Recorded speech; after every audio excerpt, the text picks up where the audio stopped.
So ఈరోజు రాఖీ పండుగ కాబట్టి నేనైతే మా అక్క దగ్గరికి వెళ్తున్నాను అనమాట. దగ్గర మాత్రం కాదు, ఒక 45 కిలోమీటర్స్ ఉంటుంది. వైజాగ్ సిటీ వాళ్ళు ఉండేది, మాదేమో పల్లెటూరు అనమాట. సో ట్రాన్స్పోర్ట్ కూడా వెళ్తే కనీసం బస్సులోనే వెళ్ళాలి, లేదు బైక్ మీద వెళ్ళామంటే ఈ ట్రాఫిక్ అయిపోతాం అన్నమాట. దగ్గర 25 నుంచి 30 దాకా సిగ్నల్స్ ఉంటాయి. సో మొత్తానికి ఏదో ఎర్లీ మార్నింగ్ 6 కల్లా స్టార్ట్ అయ్యి ఎన్ఏడి అయితే వచ్చాను. ఇక్కడ నుంచి మళ్ళీ ఇంకొక 8 కిలోమీటర్స్ ఉంటుంది మా అక్క వాళ్ళ ఇంటికి. ఎన్ఏడి ఫ్లైఓవర్ మీద దిగేశారు నన్ను.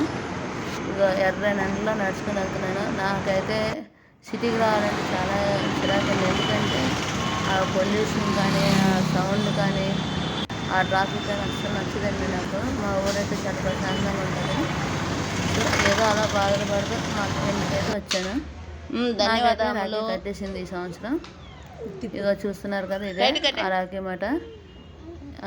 మా చెల్లి ప్రజెంట్ ఇప్పుడు మా ఏరియాలో లేదు, అందుకోసం అనేసి మా చెల్లి బదులు కూడా మా అక్కకి నా 2 రాఖీలు కూడా కట్టేసింది.